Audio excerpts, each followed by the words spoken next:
We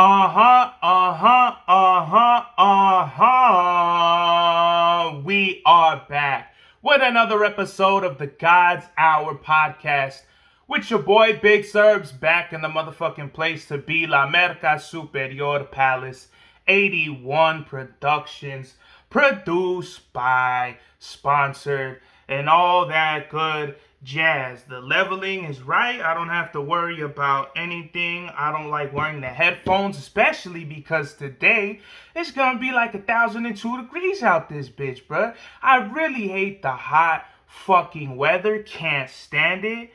I fucking can't believe that people live in like Texas or in the desert, Las Vegas. One voice, I don't know how the fuck you're surviving out here right now.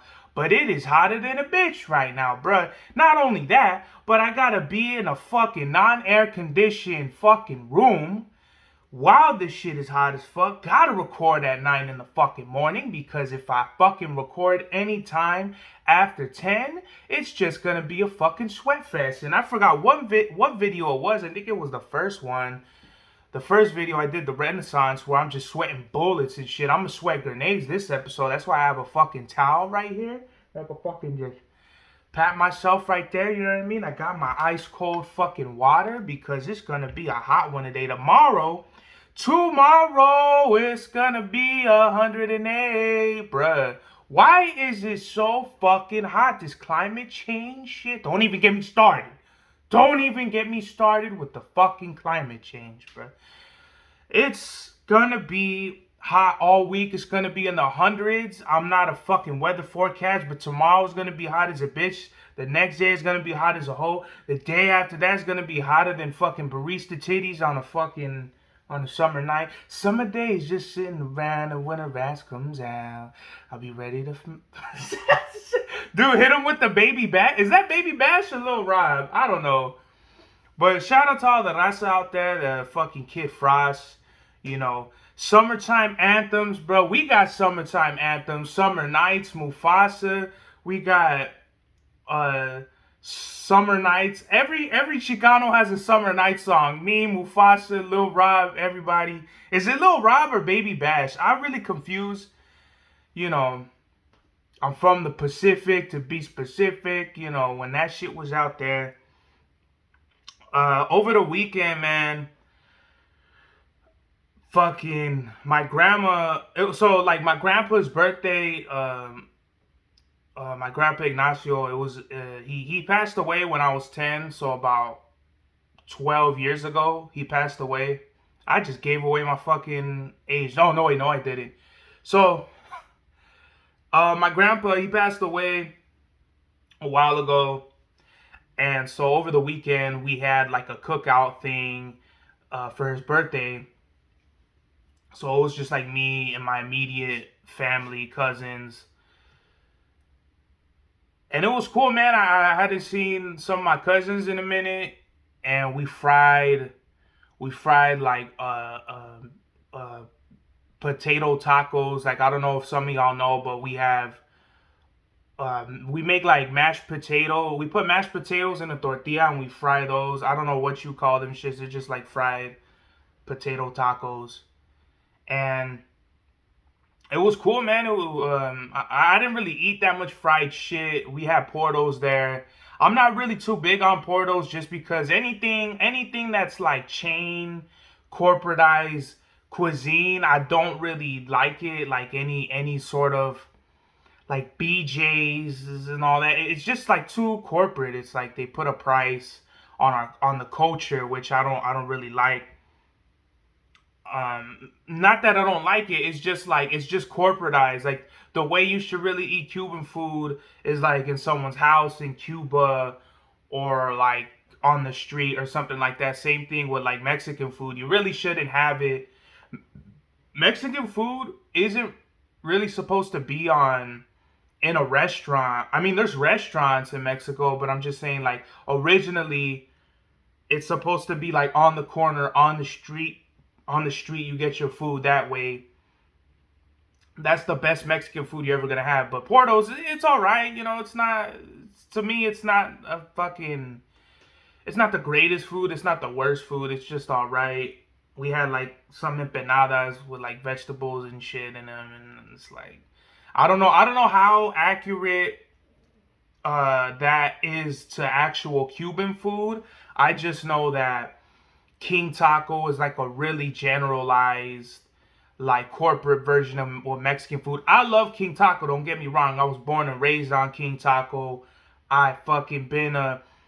I want to do like a thing where I visit like all the King Tacos too. I wanna do like a King Taco tour to kind of see like if the recipes like change any much. I don't think they change that much, but I've been to the one in Baldwin Park.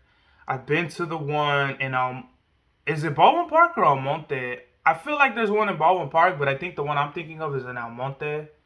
I've been to the one in Almonte, East LA, the original one. I haven't had it out the truck, the original food truck where it started, because King Taco started off of a food truck and then it became restaurants. But I don't think anytime you go to East LA, it's always like the food truck is the line is down the street, and then kind of the same thing for the restaurant. But I'd rather still eat at the restaurant unless I was gonna go get some tacos and bounce. Then you would actually go to the taco truck. Um, there's one in Ontario. That's the one I reviewed on my other channel, Herbs and Serbs. Go check that one out.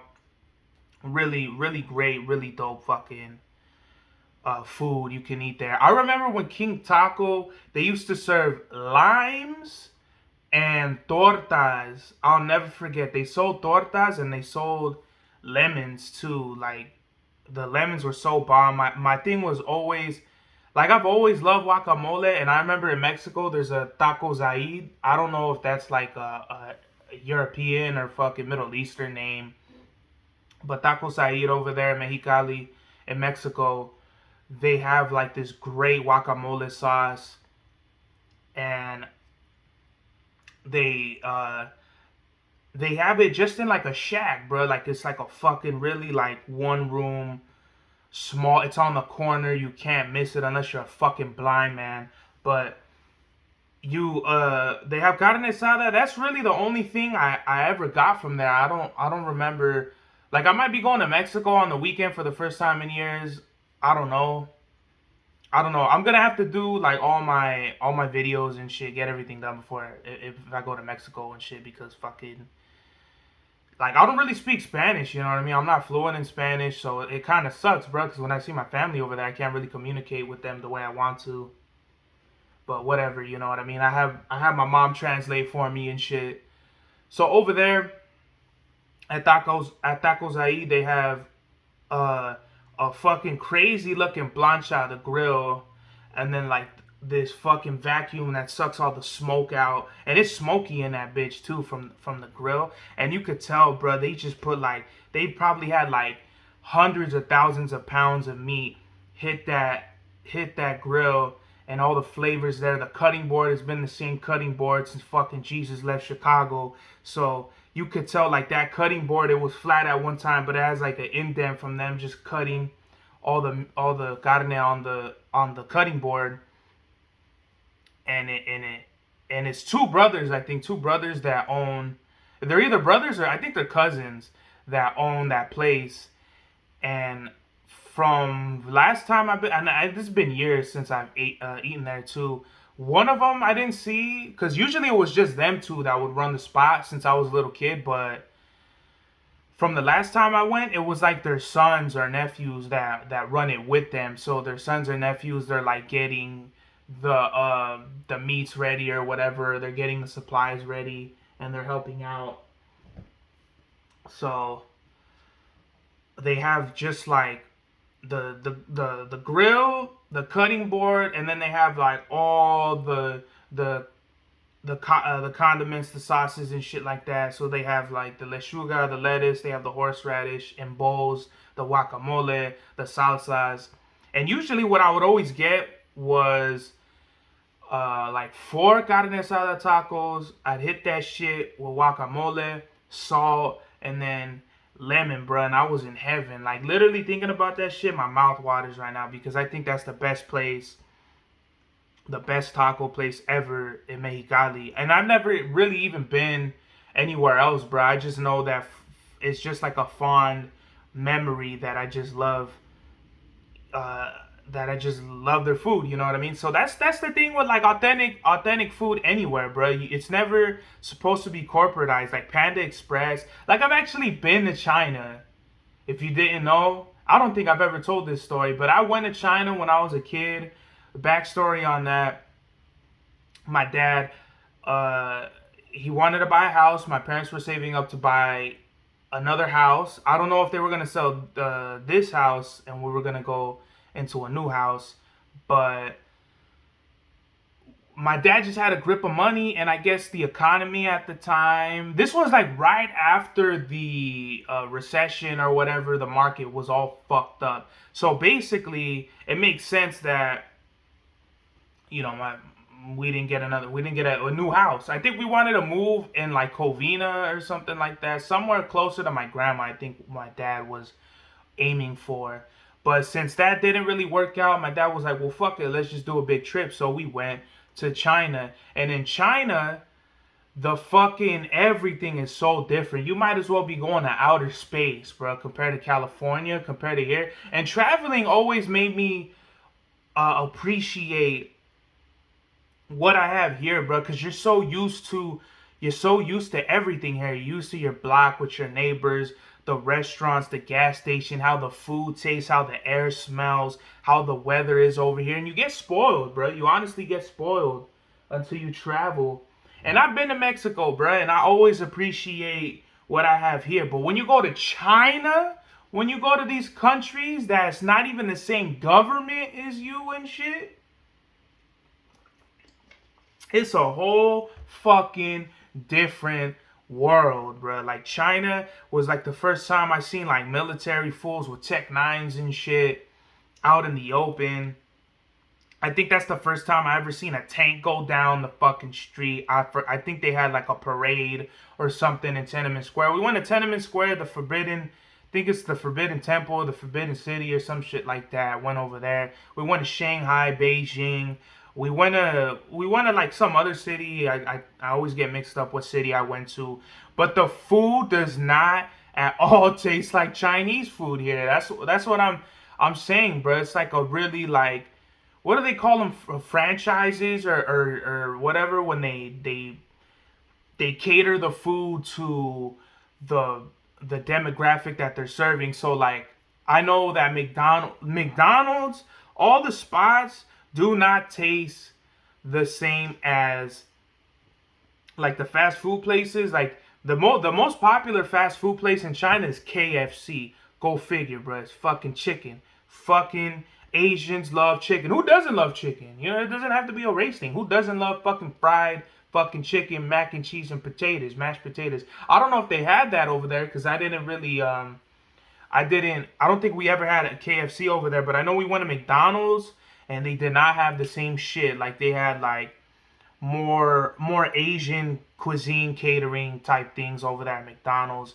I don't really remember because we're talking about 12 fucking years ago probably, or what? No. 09. So I was like a fucking kid, bruh. It was just a crazy trip, bro. I was a kid and like everything was different, bro. And I remember coming back being like, what the fuck did I just go through? Did I just come back from a fucking dimension? Did I just come back from Zathura and shit like that? Zathura, whatever the fucking movie was and shit like that. It was just crazy, bro. So the food wasn't even at all like it is here. The Panda Express, the tasty goodies, the Panda Inns of all that, fuck all that shit. The closest thing they had to orange chicken in China was lemon chicken. Let me tell you something about lemon chicken. It's not that great. I don't really like it. And they don't have no soda. The only soda they have there is Coca-Cola. Other than that, traditionally as a culture, they have tea with every meal, or hot tea with every meal, because a lot of their foods are oily, like oil based.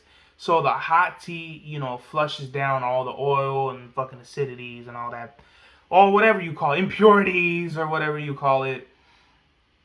And us being fucking Americans, you could tell we're Americans because we're drinking soda with every meal. I got so sick of Coca-Cola, bro.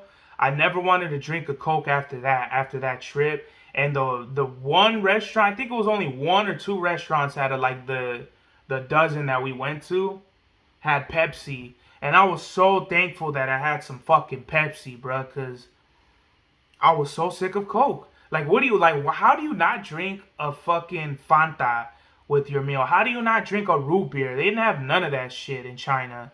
So just a quick detour, you know what I mean? And if you didn't know, I think China's like a 12-hour flight, bro. That shit was crazy. I remember having like beef and broccoli or chicken and fucking mashed potatoes or whatever on the flight, like every 2 hours or every 4 hours or however it went. They serving peanuts and water for the snacks and shit like that. Just a completely different thing. This is pre-COVID, post 9/11, post recession. So it was just a different era in the modern world.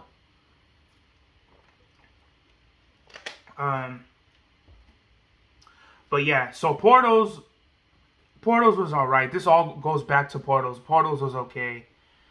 But we also had fried potato tacos with shrimp in it. I'm not a big fan of shrimp. Like, I like coconut shrimp and shit like that, but like, I'm not a big seafood guy. I don't really like, unless it's done like very well. Like like, I don't like lobsters. I don't like crabs. People like going to San Pedro and they like getting like fried shark with the roasted potatoes and the soup, the whatever they sauce they put on that shit for with the shrimp and the garlic bread. Or the garlic bread over there is slamming though. I don't know. I forgot what it's called. The fish market over there at San Pedro, but it's like I'm not getting down with seafood unless it's made by the Chinese. The Chinese know how to make some bomb ass seafood. They be spearing whales, fucking over there in China and shit, and using the whale teeth, putting them on necklaces and shit like that. So I fuck with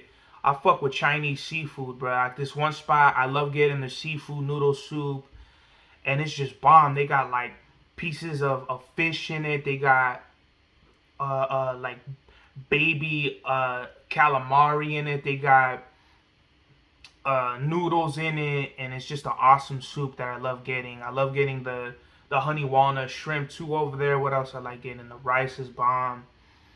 It's just everything about. I think they even serve pork fried rice too over there, which I love. I just love food. That's why I made a fucking food channel, bro. Because I think food is the bridge to all cultures. You know what I mean? Like we all share beans, rice, peanuts, things like that. Like there's things that all cultures share with our food, and it gotta make you wonder, like you know, at some point, like we all fuck with each other and shit like that on some level for our foods to kind of be the same. Like you look at Jamaican patties, empanadas, you know, the same thing. You can find empanadas all around the world, you know, from the Spaniards coming and fucking everything up.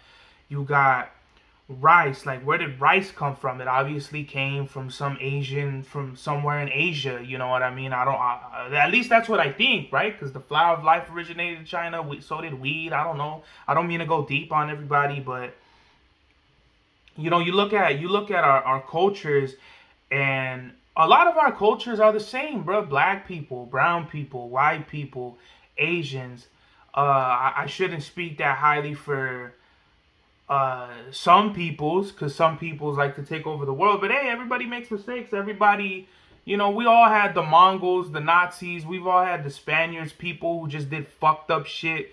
But I mean, in the midst of that, we also have people who join cultures and people who stand up for certain things and just bridge the gap between peoples. And I feel like one way you could do that is with food.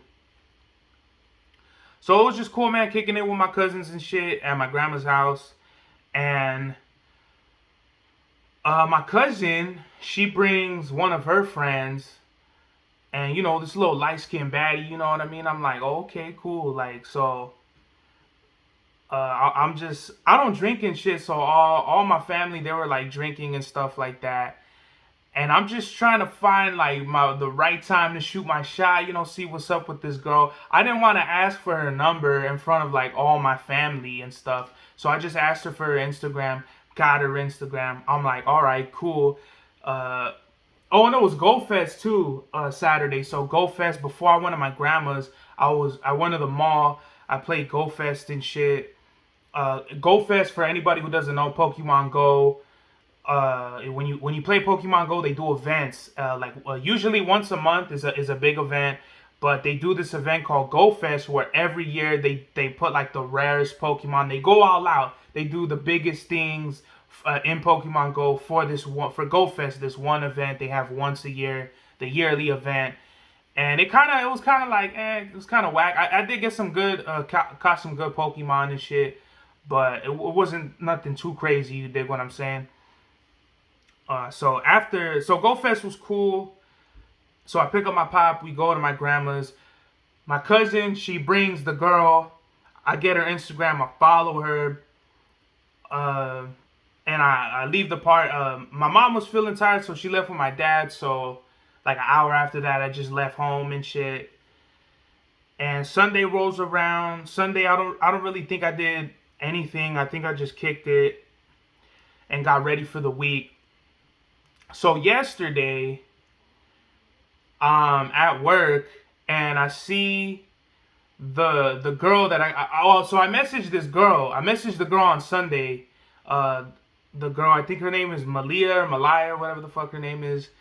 And I messaged her and I said like something like, "Hi, this is, da da da. We met at my grandma's house yesterday."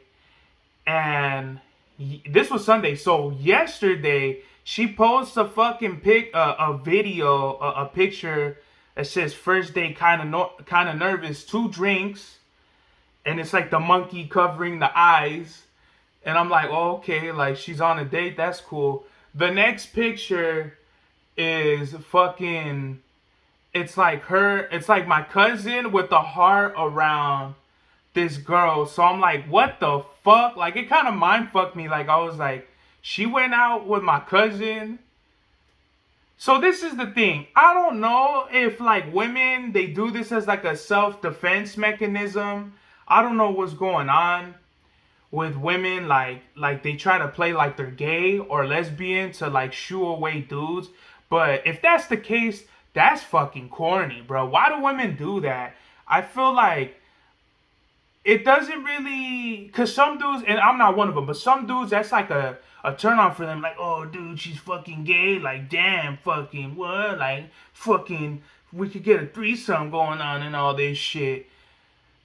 I'm not one of those kids. I'm not one of those dudes, but, I'm just fucking, it kind of like, it blows my mind. I'm kind of getting distracted because my neighbors are over here plotting on fucking, fucking trespassing on my property. I might have to stop this podcast real quick and knock someone the fuck out because I really hate people who I fucking vehemently tell all the time, every day, to get the fuck off of my property. They don't know how to listen, so I'm just watching them over here. I've told them 1,000 times, you know what I mean? They're scared that I might have to put that EFA on them, but it looks like it's all good. Everything's gravy. Ships in the Navy, they're packing their car up. There's about 50 of them in one Benz.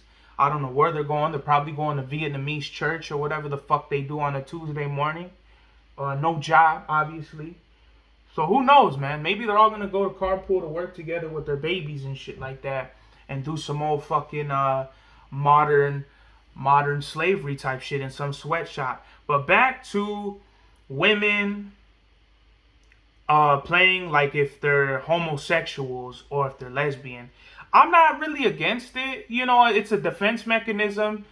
You could just message me and be like, hey, I'm not interested. Or be like, okay, that's cool. Maybe I'm not trying to get at you. This girl, she has like her own business. She's like an entrepreneur or whatever. Maybe I just want to talk to you about your business. Maybe I want to do something. Maybe we could collab. Maybe we can make some money. Not every message is always going to be me trying to get at you or a man trying to get at women. 99% of the time that might be the case, but maybe it won't be. Maybe you could just be fucking up your chances of profiting off of some good business. But that's not how women see it, because that's not what it is most of the time, and I totally understand that. But I just think it's interesting that women do that, you know what I mean? They play like if they fucking bump clams and shit like that, but then they really be sucking pipe all day doing OnlyFans videos on the weekend. But who really knows? Who really fucking cares? Because me, I'm an alpha male. I really don't give a fuck about nickels and dimes. I'm all about 50s and 100s and millions and billions. You dig what I'm saying? So I just thought that was funny, you know what I mean? But if it is the case where she is, you know, going out with my cousin, you know what I mean? That's cool. I totally understand. I totally get that. Fucking if you're not comfortable with your sexuality in front of the family or in public like that, because I understand where the world is. I mean, it's you know, like homosexuals and all that shit. It's cool. Like now, it's cool. Like it should be more open now, is what I'm trying to say. But I totally understand, because like in the Mexican culture, you get shit talked to you if you don't like, you know, certain foods. You get shit talked to you if you dress a certain way. So I understand it, you know, and I do know that I have like gay family members and shit. Some in the closet, most in the closet.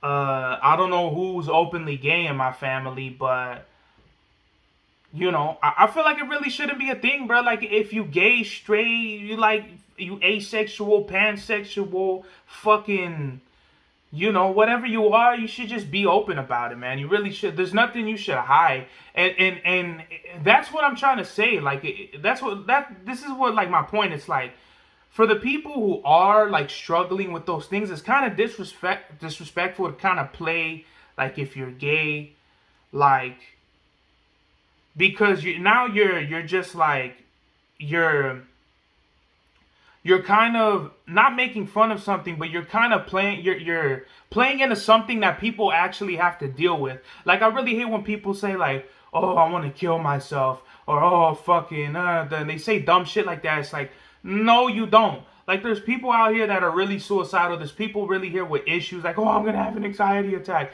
There's real people out here that do live with anxiety, bro. And it's kind of disrespectful for you to kind of like make dumb remarks like that. So that's just my whole thing. You know, I don't mean to be disrespectful to anybody. You know, God bless anybody who's going through things, or they're immature or whatever. But that's just how I feel about the whole thing, man. It's like, you should be more respectful to like what it is. Don't make it seem like what it should be. Make it what it, like, let's just call it fucking spade a spade. Don't be holding aces in your hands and trying to call it a spade. Call a spade, bro. Like, if you don't rock with me, just say that. If you know, tell the truth.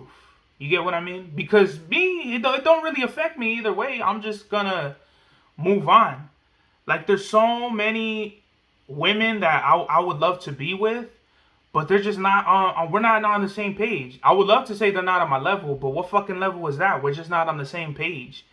You know, women, I feel like a lot of women, especially younger women too, like, they don't want relationships. They just want to live life. And that's fine. I totally understand.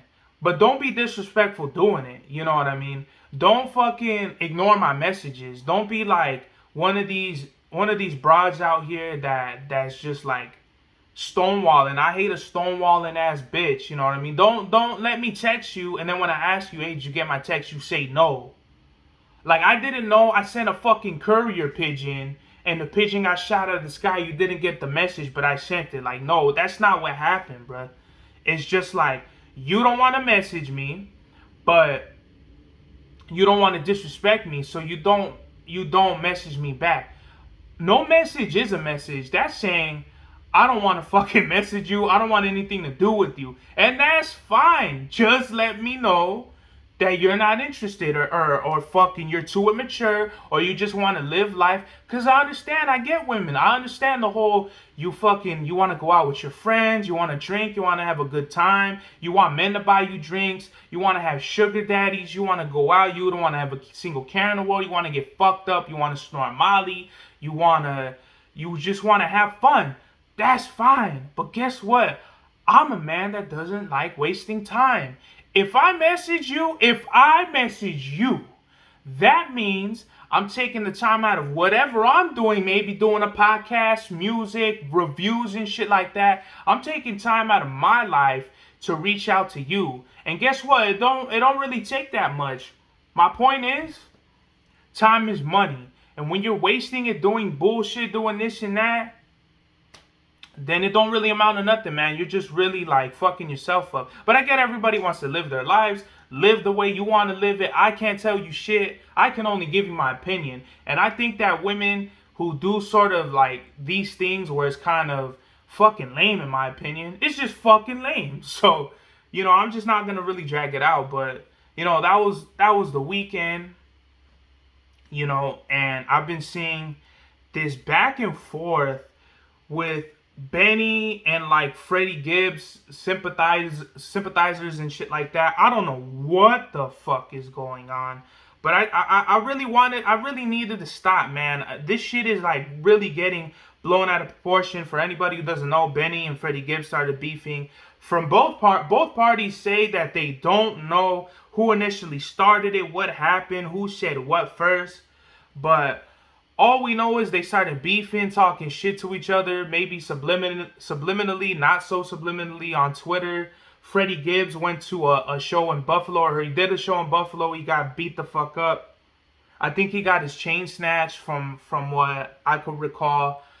And it's kind of going somewhere where I don't think it's gonna end good. I already like ranted about, rappers and beefs and shit like that, and why we make music to live better lives and have better and feed our families and shit like that. So we really shouldn't be going through shit like this. I just think it's corny because it's like, why don't y'all squash it out? And there's literally people commenting on these tweets and stuff like, bruh, like y'all are too talented to be throwing your fucking lives away to over petty shit or whatever bullshit it is. Like, that's why I wanted to squash the whole, that's why I squashed the whole shit with like Mock and shit like that, because I felt like we had issues. I know I've had issues with other rappers, but I'm really not gonna be one of these people that throw subliminal shots. I'm not gonna get you beat or shot anybody. I'm not really gonna be one of those people, bro. I'm gonna see you in person and we're gonna talk it out. And if we gotta throw the dukes and shit, I'm with that, bro. Because I'm not one of these rappers, these new age rappers that fucking, they play these games, bro. The games I play is not no fucking games, bro. Like, I'm really gonna get at you in person. I'm really gonna see what it is, bro. Because I really don't want no issues. And I'm sure you don't want no issues, you know what I mean? So let's just chill it the fuck out on the personal note. But with the Benny the Butcher and Freddie Gibbs are still beefing over bullshit. I really don't know what the fuck it is. Conway, he canceled his tour. I find that to be very interesting because that lets me know that this shit isn't a fucking game, because I think Conway had his like a whole big fucking tour, ready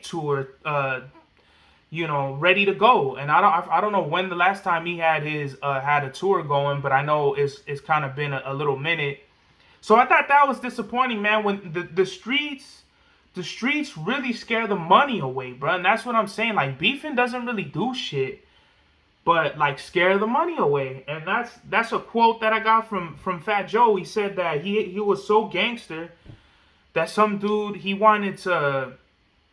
represented Red Stripe and he was gonna sponsor him for like millions of dollars or whatever, but they couldn't close the deal because Fat Joe was too fucking gangster.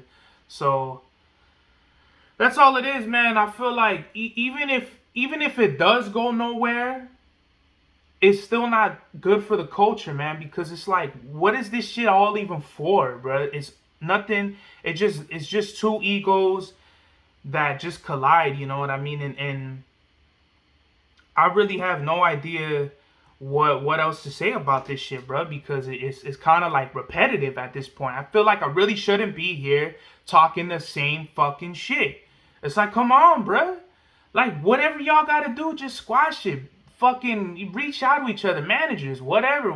Set up a fucking Legion of Doom meeting. I don't know what the fuck y'all gotta do, but if this shit doesn't stop, I'm telling you right now, bro, it's just not gonna be good, bro. It's gonna be a YFN, a YSL situation where someone dies and there's RICO cases involved. Where the feds, the feds, they love fucking rappers. They love sending rappers to prison with hundreds of years and shit like that. No visits and none of that shit. I mean, if those are the games y'all want to play and y'all ready to pay the price for that shit, I mean, hey, do your thing. But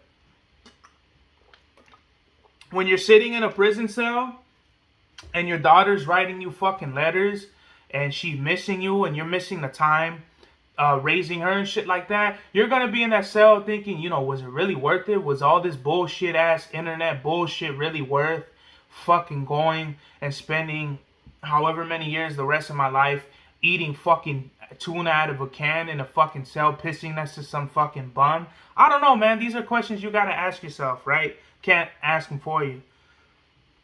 Mock dropped Dollar Menu 4. This is Mock at his best, but to be honest, Mock fucking guns blazing on this Dollar Menu 4, man. This is, I feel like Mock, he kind of been like on this kind of like I just feel like he was kind of uninspired. Not uninspired for a while, but I just felt like I feel like peak Mock was like HBO Dollar Menu 1. I feel like those were like his best projects, and I feel like this new Dollar Menu 4 is really like he's gotten back into his groove, cause I feel like since then he's hit highs and lows. Like, I didn't really like Dollar Menu 2. Dollar Menu 3 was like really good in my opinion. I didn't really like Saturday Night Lights. What else did he drop? Mock's Hard Lemonade was alright, highs and lows on there. WAP Gon Judge, that was, I feel like his best experimentally, you know what I mean? Like, very different sounds. I feel like that was him, like, at his best experimenting wise, highs and lows. Then he had, what's the 3-letter one? No, is that it? What's the one where it's like burning candles or hot candles or some shit like that? The last album he came out with, I think, was December or November. I think I only listened to that once or some shit like that.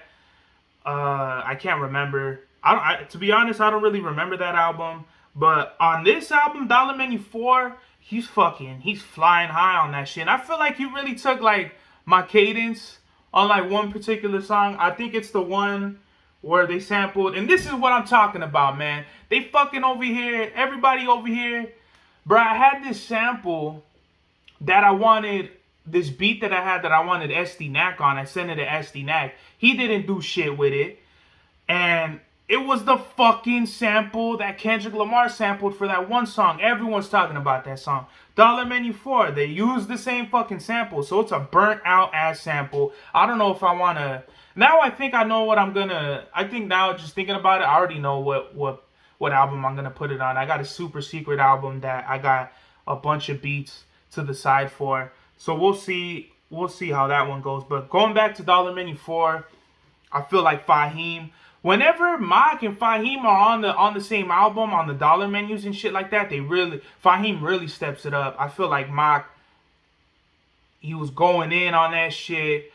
This is his best album in my opinion, for at least a little bit. I'm not the biggest Makami fan now. I was like a super big Makami fan, but Fahim really has to. You could really tell that when Fahim's on a Mock track, he really like brings it up a notch, and I feel like this is an album where Fahim really shows that he could keep up with Mock. Not saying that he's any less better than Mock. I'm just saying that Fahim, he has his own style, his own wave, his own vibe. And I feel like Dollar Menu 4, really Fahim, he brought it up. he really stepped it up to be with Mock. And then we have your old Drew, you know what I mean? Shout out to your old friend. Uh, pretty, pretty, I mean, you know, with Drew, I feel like he kind of, compared to Mock and Fahim, he has like, not that his style's boring, but it's like really, really monotone, you know what I mean? I feel like he just kind of, he has his own way of rapping, which is cool, but I mean, I guess it's not really that my cup of tea. I really liked his first album, but now I'm not really too fond of his records, and I feel like he's really like behind lyrically when it comes to or stylistically, just like everything when it comes to Mock and Fahim. I feel like, oh my goodness, are we still recording? All right, I might have to do some technicalities or whatever. Something's going on with my computer. But yeah, you know, Dollar Menu 4, I give it like a solid, you know, 7.7. Pretty good album. Not the best album. It's not, the replay value isn't really there for me, but it's pretty good. You know what I mean? It's one of those albums where you thank God they put it on the streaming things and not for $7,777.77 the fucking way, you know, Mock puts his shit up on his website. You know, I'm not saying it's a bad thing, but you know, get your money. But I feel like, you know, this is just the streaming era. You know what I mean? And I understand counterculture and all that shit, but the fans want the music, man. Once you put your shit on streams and shit like that, you gotta go stream-wise. And if you want to do, like, limited hard copies and shit like that, you could do that. But whatever, I ain't gonna fucking judge nobody for this shit. I just thought this was Mock's best shit in a while. If I would rate the Dollar Menus, I'd go Dollar Menu 1, 3, 4, and then 2. I wasn't a really big fan of 2. It was kind of short. I think it was only like 4 or 5 tracks. But, you know, shout out to them. I've been playing Red Dead Revolver again. Red Dead Revolver is an awesome game. I think it came out in 02, 03, something like that. When I was a kid, I played it for the Xbox and the PlayStation 2. I got it for the PS4 over here. I bought it. It took me like 3 playthroughs to beat the whole thing, and I just think it's really dope, man. I like literally relived my childhood, and it's really clunky. Like, going back to it, I'm like, wow, this shit is clunky. But I have to think back to, this is like 03. You get what I mean? What? I think this is pre-Halo, bro. I think this is before Halo. So as far as like third-person shooters, you really gotta like, I really gotta give it up to Rockstar Games, man. They really made a dope, like the story, like going back to it, I'm like, oh shit, like it all makes sense. Like a lot of things I missed as a kid, I got as an adult. And just, you know, I just thought it was really cool that I could play it again and I could get it all again. You know, fucking Red, badass dude. They fucking modeled after like the Good and Bad and Ugly movies, Sergio Leone movies. And then I just had a fucking blast, man, playing the game again. And it's just really dope, man. A really good Rockstar game. Just off of nostalgia purposes, I give it a solid 9, bruh.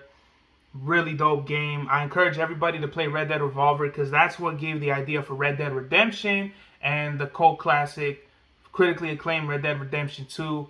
And it's really cool. Like, if you play Red Dead Redemption 2, they give you like the campfire stories when you're in like the camp, in the camp when they tell the stories at night. They give you like stories about, like, I think Jack Swift and I think they mentioned Red and shit like that. So I thought that was really dope because Red Dead Revolver, I think, takes place in like the 1880s or something like that. Something like that, 1880s. And like around the gold rush, for sure. Yeah, it would be like around 1880s.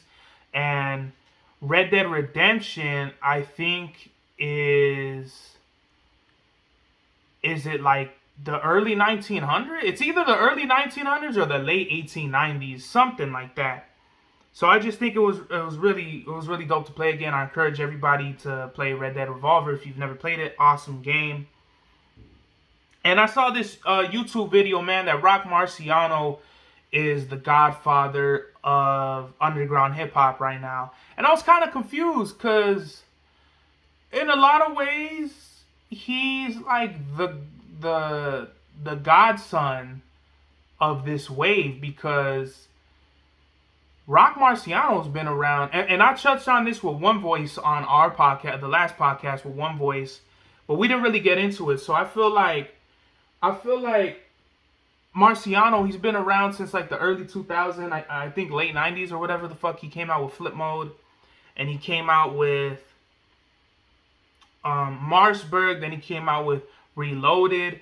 But after WestsideGunn comes out, that's when you see Rock Marciano's style completely change. And I don't think that's a coincidence, bruh. I feel like what was did fucking, I want to say Rosebud's Revenge came out in 2017, and then Rosebud's Revenge 2 came out in 2018. Yeah, I want to say that happened. Literally, Rosebud's Revenge came out right before Griselda got signed. They had already done tracks with each other, bruh. So I feel like maybe I'll do a video of how WestsideGunn is the godfather of underground hip hop. And no disrespect to Rock Marciano. You know, I feel like Rock Marcy really inspired me. I feel like I really inspired him. And there's no disrespect to him. I love all my fellow artists out there, but I just feel like, you know, we got to call it what it is. Griselda came, WestsideGunn came, and they fucking just changed the game forever, bro. And I feel like that's not talked about enough.